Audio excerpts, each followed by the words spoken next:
The night was cold and silent inside the research station, floating above the barren moon. Dr. Alara Voss sat alone in the main lab, her fingers tapping on the edge of the console as the results loaded on the holoscreen. She had run thousands of tests in her life, many on strange alien organisms, but nothing like this. Tonight's sample wasn't from a distant world, it was from a human, a soldier, to be exact. At first, the readings seemed normal. White blood cells, red blood cells, plasma compositional within expected ranges. But then, the scanner detected something else, something no living system in the galaxy should have. A particle so unstable that even the slightest manipulation could unleash destruction on a planetary scale. Her heart raced as the screen pulsed. A deep crimson warning. Biohazard classification beyond Omega. She leaned closer, her breath shallow. The compound inside the blood didn't belong in any known biological or chemical database. Its energy signature was unlike anything in recorded history, raw, uncontainable, and yet perfectly stable inside the human's body. It was like discovering a bomb that could never be disarmed, hidden inside every heartbeat. She immediately locked the lab's doors, shutting herself in. The galaxy had rules for discoveries like this. If a scientist found a material capable of destroying entire worlds, it had to be reported to the Galactic Council within 1 hour. But Alara hesitated. She knew what the Council would do. They wouldn't see this as a scientific marvel. They would see it as a weapon. They would come for Earth. Her mind raced back to the soldier who had donated the sample, a quiet man named Lieutenant Cole Ardent. He had joked about being a tough breed when she drew his blood during the medical exam. She had laughed then, unaware that she was holding the most dangerous substance in the known universe. Now she wondered if he knew. Did all humans know what they carried inside? Or had they lived their whole lives unaware that their own biology could be the key to unmatched destruction? The thought chilled her. If the Council learned this truth, humanity would not be treated as equals. They would be feared, contained, and perhaps eradicated before they became a threat. Alara considered her options. Destroy the sample? Impossible. Even the strongest.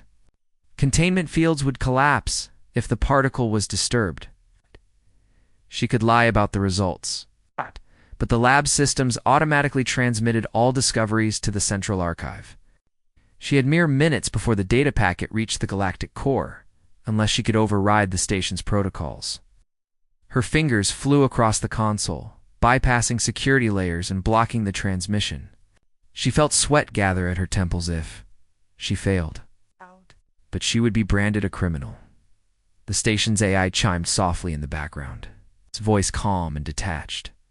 Dr. Voss, you appear agitated. Shall I alert medical? She ignored it, focused entirely on purging the outgoing report. Her breathing quickened as the system resisted, warning her about data integrity laws and council penalties. Finally, after a tense 60 seconds, the transmission timer froze. She exhaled in relief only to realize that the AI had already flagged her actions. Somewhere in the data network, a silent alarm was likely moving toward the Council's surveillance. Offices. She backed away from the console, her mind reeling. She could flee the station, take the sample, and warn Earth before it was too late. But that meant crossing multiple security zones, evading patrol ships, and surviving long enough to reach human-controlled space. Outside her lab's viewport, the black void stretched endlessly, dotted with the cold light of distant stars. Somewhere out there, the Council's intelligence ships were already watching. She felt it like a weight in her chest. Then came the knock, sharp, deliberate sound. Against the sealed lab door. No one should have been here. She had activated lockdown protocols. Another knock followed, louder this time. A voice spoke through the com. Dr. Voss, open the door. We need to discuss your latest findings. The tone was calm, but held. A dangerous edge, the kind that carried orders from people who didn't tolerate delays. She didn't answer. Instead, she slipped the vial containing the blood sample into a reinforced storage capsule, locking it inside her research bag. She had no idea how far she could get. But she knew one thing the moment she opened that door. The Council's hands would close around the secret in human blood, and Earth's fate would be sealed. Somewhere deep inside, a decision hardened. She would run. She would protect this secret at any cost. The knock came again, followed by a mechanical hiss as the outer seal began to disengage. Her time was up. Lara darted toward the emergency escape shaft, heart pounding in her ears. She had started the night as a scientist chasing knowledge. Now she was carrying the most dangerous truth in the galaxy, one that could change everything in. She had no idea if humanity was ready for what was hidden inside their own veins. The meeting chamber deep within the Galactic Science Council's core station had never been this silent. The air itself seemed to hold its breath. Rows of alien delegates sat frozen, each one caught between disbelief and fear. The massive crystal. Screens displayed the results again, as if repetition could change the outcome. The unknown element had been confirmed to exist in every sample of human blood tested. The readings were so extreme that the automated analysis systems had to recalibrate multiple times. Even then, the numbers didn't make sense. No biological substance anywhere in the known galaxy should have contained that much stored energy, not in solid form, not in liquid, and certainly not naturally inside a living being. And yet here it was, flowing inside every human, hidden in plain sight for thousands of years. Drovkal, the Valoran chief scientist, slammed one clawed hand onto the table. His voice cracked as he spoke. This is not just a scientific. Finding this is a catastrophe waiting to happen. His frilled crest twitched, a sign of agitation. Do you realize what this means? Every human walking the streets of their cities is carrying enough of this substance to power a planetary defense grid for a year or destroy a moon. Across the table, Xyrus of the Olith tried to keep her composure, but her tendrils trembled. Or, she added softly, turn them into the most dangerous living weapons the galaxy has ever seen. The implications sank into the chamber like cold poison. Humans hadn't just stumbled into power, they were the power, in a corner. Of the chamber, Ambassador Hale of Earth remained seated, his posture unreadable. He had been invited under the guise of a routine medical data exchange. But now it was clear this had been a trap one the humans had walked into willingly. The Council had taken human volunteers for what they claimed was a harmless cross-species health study. Now, with the results exposed, Hale could see the shift in the room. Delegates who once looked at humans with mild curiosity now stared at him as if he were a walking bomb. He noticed the subtle gestures, the way some of them adjusted their breathing masks, the way others leaned ever so slightly away from him. They weren't just surprised. They were afraid. On the upper tier, Chancellor Varen finally spoke. His voice carried the weight of authority, but even he could not hide the unease behind it. We have discovered something the galaxy was never meant to know. This element, this substance, has properties beyond our understanding. If weaponized, it could change the balance of power forever. No shield would stop it. No armor could withstand it. And yet, his eyes narrowed at Hale. The humans have lived with it for centuries, without even knowing. Murmurs rippled through the chamber. Some of the younger delegates leaned into whisper theories. Could the humans be immune to its destructive effects? Had they evolved alongside it? Or worse? Had they been designed? Hale finally rose to his feet, his movements slow and deliberate. You're looking at me like I'm carrying a detonator, he said, his voice steady but edged with warning. You're wondering if we knew. We didn't. Until today. The words Ethereum meant nothing to us. But now that I do know, I'll tell you this, we don't take kindly to being treated like lab rats. If you think this discovery means you can control us, you're about to make the worst mistake in your history. His words hit like a shockwave, and several delegates shifted uncomfortably. A few even looked at the Chancellor as if silently, urging him to take control before this spiraled into open hostility. But control was already slipping. Across the galaxy, the classified communication channels were lighting up. Word had leaked faster than expected. Entire militaries were already debating scenarios how to neutralize humans before they could harness the substance, or how to capture them for forced extraction. Scientists in distant research stations were pulling old human DNA samples from storage, rerunning tests in secret, hoping to confirm the impossible. Kay could sense it. The room wasn't just filled with scientists anymore, it was filled with strategists. Calculating timelines for war, Dravkol broke the silence again, his tone sharp. Chancellor, we must act now. Isolation. Quarantine. The humans cannot be allowed to leave their homeworld until we understand exactly what they carry. And if necessary, he paused, letting the weight of his next words drop heavily into the chamber. We must consider removal, the phrase was deliberately vague, but everyone knew what it meant. A few delegates nodded. Others looked away, unwilling to voice agreement, yet unwilling to oppose it. Hale's jaw tightened. In that moment, he understood exactly how quickly fear could turn into justification for genocide. He thought of the billions of people back on Earth completely unaware that their blood now carried a death sentence in the eyes of the galaxy. But Hale also knew something the Council didn't, something no scan or analysis could detect. Humans had survived everything the universe had thrown at them so far.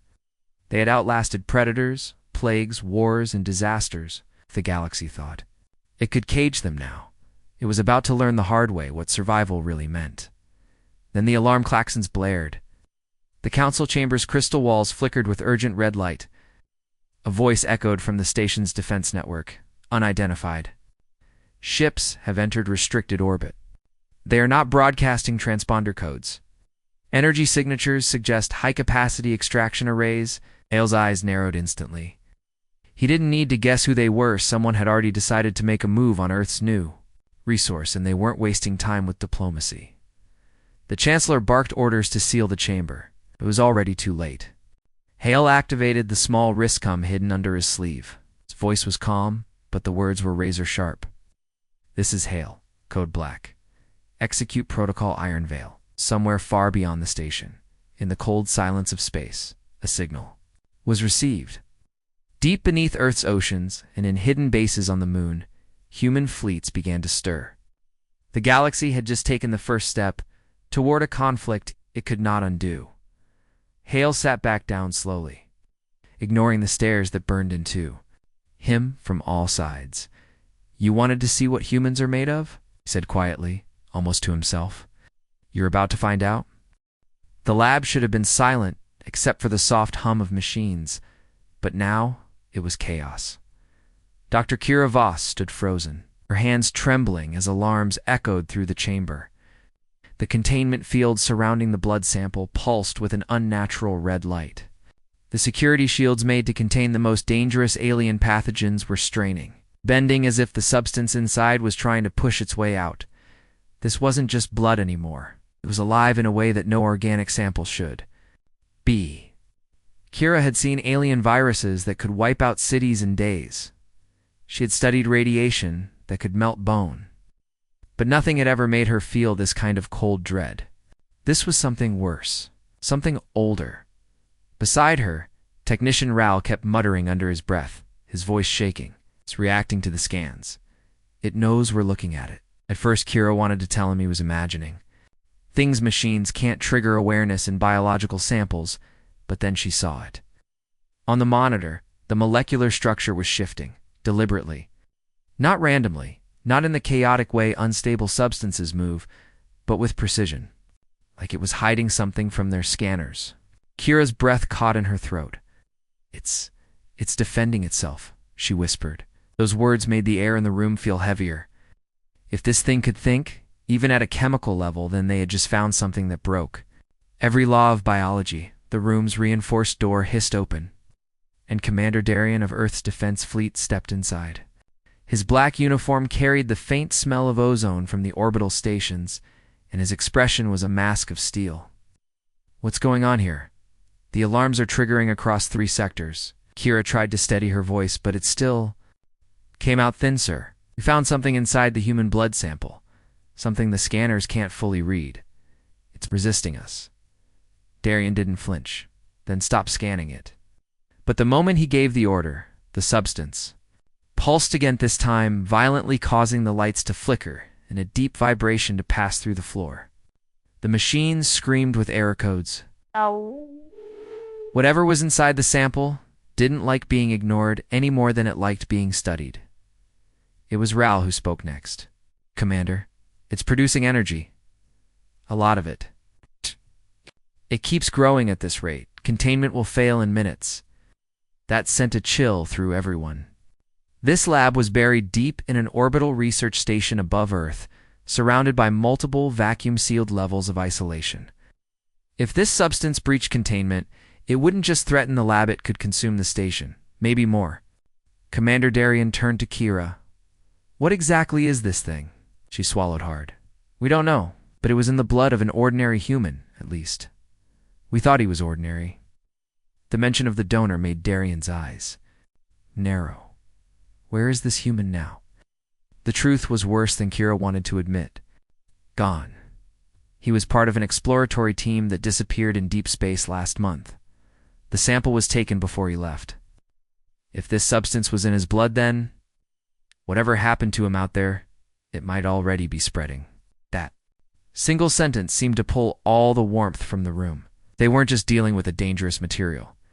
They might be dealing with something that was already loose in the galaxy. The containment chamber suddenly made a sound that no one had ever heard before, a low, resonating hum that seemed to vibrate in their bones. On the monitors, the red substance was no longer trying to hide. It had shifted into a complex lattice, a pattern so intricate it looked almost like language. Ral's eyes went wide. It's sending a signal. Kira's fingers flew over the controls, trying to isolate the frequency. It wasn't sound. It wasn't radio. It was something stranger, deeper, a kind of quantum echo that bypassed normal space. And it wasn't random. It was a message. Darien stepped forward, his voice low. Who is it talking to? That was the question no one wanted to answer. But the truth slammed into Kira. Like a physical blow, the signal was going out far beyond. The system? This substance had intelligence. It wasn't alone. Others might already be hearing its call. Others who knew exactly what it was, what it could do. The idea of hostile alien civilizations had always been a shadow in humanity's mind. But now that shadow had teeth. The station's AI spoke for the first time, its voice unusually tense for a machine. Warning: unidentified energy signatures. Detected entering system. Estimated arrival 40 minutes. The entire lab froze. Something was coming. And it wasn't human. Dara didn't hesitate. Seal the station. Lock down all communication channels. No signals in or out. Even as he gave the order, Kira knew it was too late. Whatever this substance was, it had already spoken to the stars. And the stars had answered. In that moment, Kira realized something far worse than the danger to their station. If the substance came from a human, then humanity might be holding the most dangerous weapon in the universe, and they didn't even know it, not until now. Somewhere out there, something ancient and powerful was racing toward them, not to destroy the substance, to claim it. The council chamber was darker than usual. Heavy shadows covered the long marble table where the galaxy's most powerful leaders sat, each one avoiding the other's eyes. There had been meetings before, thousands over centuries, but this one was different. The air was thick with a silent fear no one wanted to name. On the table were dozens of sealed reports, each marked with a black insignia, the symbol for containment breach. But this was no ordinary breach. It wasn't about a virus escaping or a ship breaking quarantine. It was about blood. Human blood. And now, for the first time, it was proof that the thing inside it, the thing they had sworn must never be unleashed, was spreading beyond Earth. At the far end of the chamber, Grand Arbiter Solron broke the silence with a voice that trembled. Despite his careful control, the humans started exporting medical supplies. Contaminated medical supplies. The words fell like stones into water, sending ripples of panic through the room. The Kyrian delegate hissed, her claws tapping. The table in nervous rhythm. Do they even know what they carry? Or are they doing this intentionally? Her tone suggested the second option scared her far more than the first. Because if humans had discovered the truth and still chose to spread it, then this was not just a containment problem. It was a war in the making.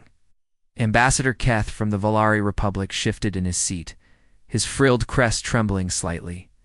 They must not understand the danger, he said quickly, as if convincing himself.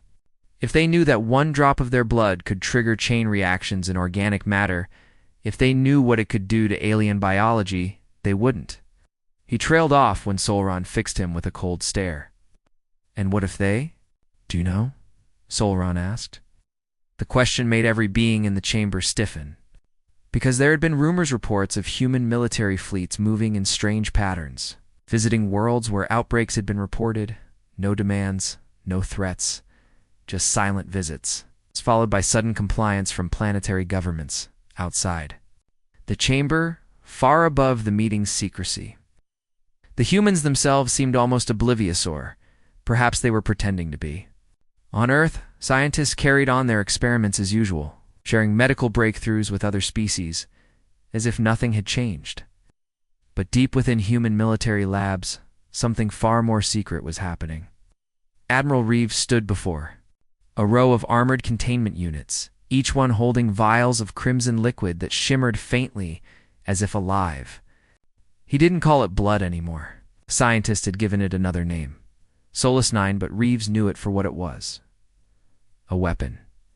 One humanity hadn't asked for, but one they were prepared to use. Back in the council, desperation began. To take root, we must isolate Earth, the Kyrian delegate said, her voice sharp. Blockade every trade route, every ship. Nothing enters or leaves without our inspection. But another voice, deeper and calmer, cut through the noise. Blockades will fail, said the Osri High Speaker, a massive reptilian with silver eyes. You do not understand the humans. They will not sit quietly under siege. They will adapt. They will find new ways to move, new ways to strike. His words carried a weight of experience. He had seen his own empire crumble after underestimating a smaller, weaker species. Except humans weren't weaker. It's not anymore. When the meeting adjourned, the council members left one by one, each accompanied by armed guards. No one looked back. No one wanted to admit what they were really thinking, that it might already be too late, that somewhere out there, beyond their borders, human ships were already delivering the lethal gift to other species, not as an accident, but as a test. And if that was true, then every world in the galaxy was already living on borrowed time. That night, as Solron reviewed the latest intelligence in his private chambers, a single encrypted message arrived. It wasn't from a spy. It wasn't from another leader. It was from a human. The message contained no threats, no explanations, just an image. A single droplet of human blood, suspended in zero gravity, glowing faintly in the dark. And below it, 3 words in perfect galactic common: we decide who lives. The great halls of the Galactic Council were silent. Silent in a way that felt dangerous, like the air itself was holding its breath. It had been 3 days since the humans arrived with their final message. 3 days since they said they had made their decision. 3 days since the alien empires began to understand what it meant to live in fear. Across the chamber, every leader was watching the same door. The humans had told them they would return. No one knew what they would bring, but deep inside, every species understood one thing: if the humans decided to use the substance in their blood, the universe as they knew it would end. The leaders shifted nervously in their seats, their minds replaying the stories they had heard about the planet that vanished in a single flash of light, about the fleet that was wiped from existence in less than a second, about the technology the humans had only hinted at. When the door finally opened, the humans didn't rush in. They walked slowly, their boots echoing on the polished stone. Admiral Reyes was at the front, flanked by officers in dark combat armor. None of them smiled. None of them spoke until they reached the center of the room. And then Reyes looked at every leader in turn before speaking in a calm, steady voice. We have thought about your offers. We have considered your threats. Have weighed the lies you told us before we even knew what we carried in our blood. He paused, letting the silence drag out until it felt unbearable. And our answer is no. We will not give you what you want. We will not share it. We will not trade it. will not let you study it. Humanity will keep it forever." The hall exploded in noise. Some leaders shouted in protest, others demanded negotiations. A few even threatened war. But Reyes didn't raise his voice, he simply waited. And when the chaos quieted, his words cut through the air like a blade. "You think we fear your fleets? You think we fear your numbers? You think we fear your weapons?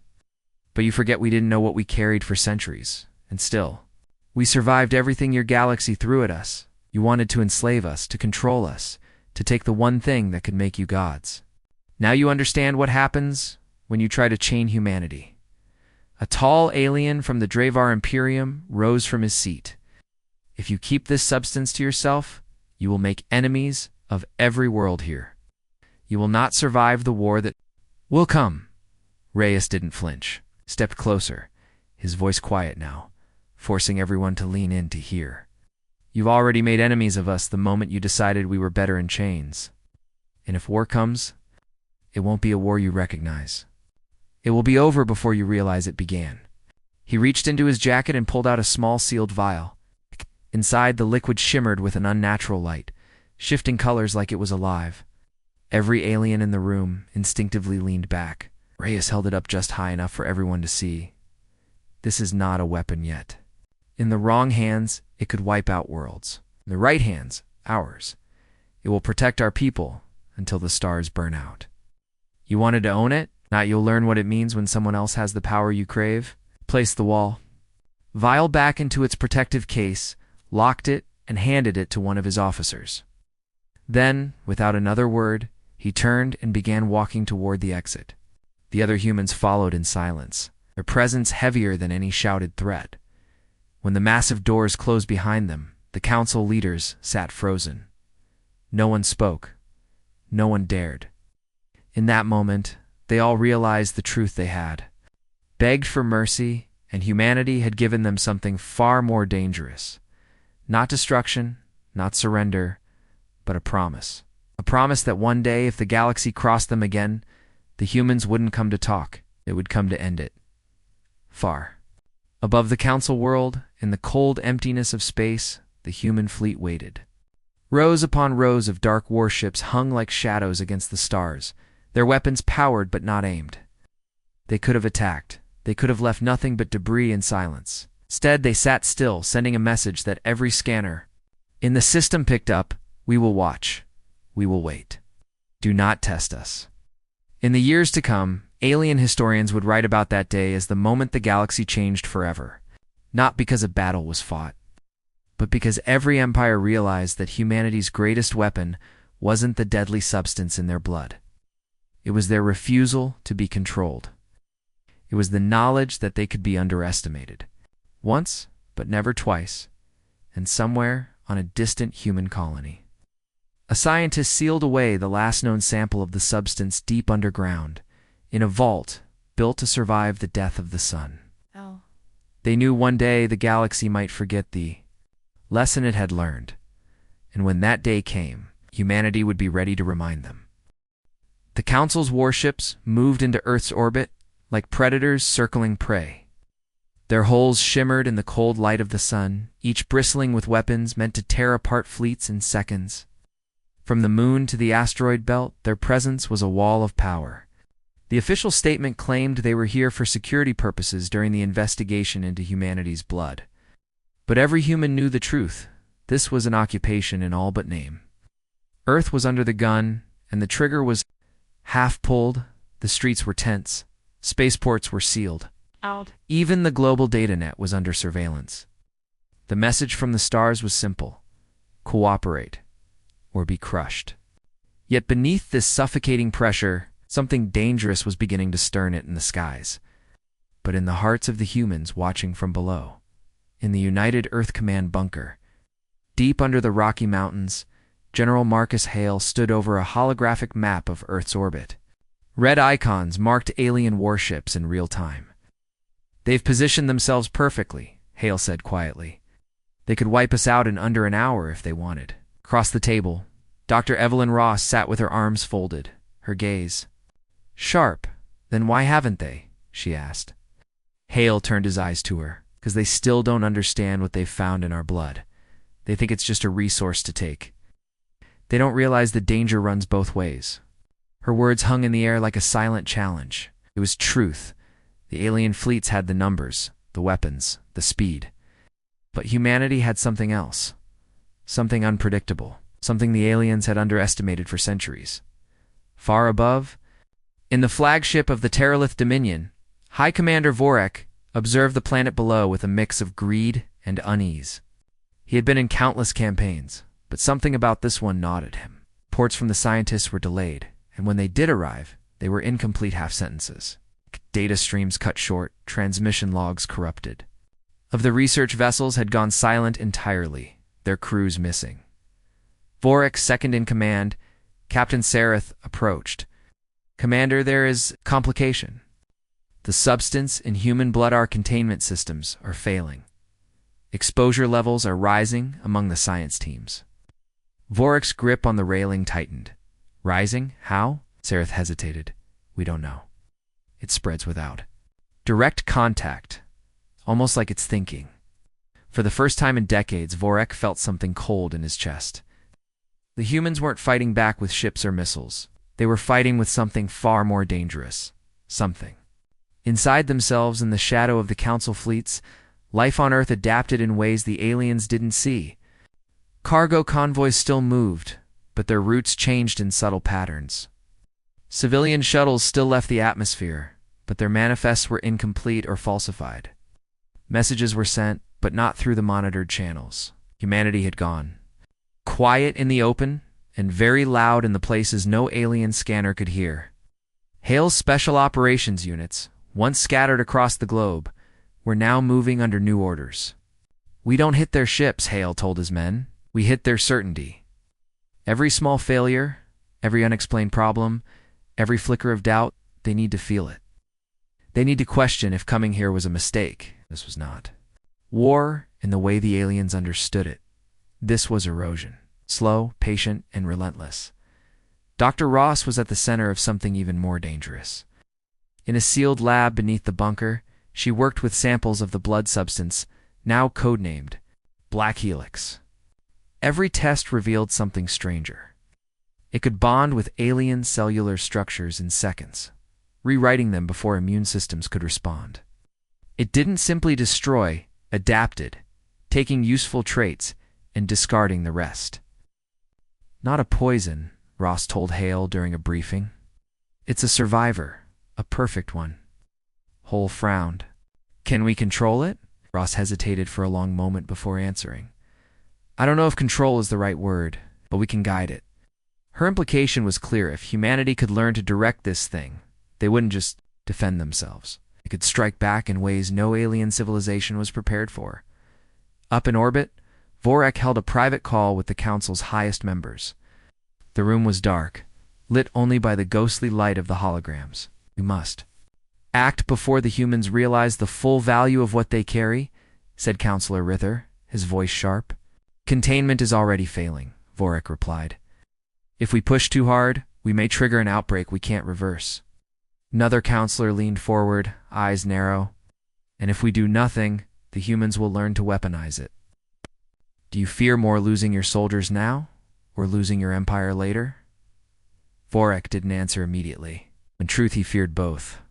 But what chilled him most was the growing suspicion that the humans already knew exactly what they had and were waiting for the perfect moment to use it.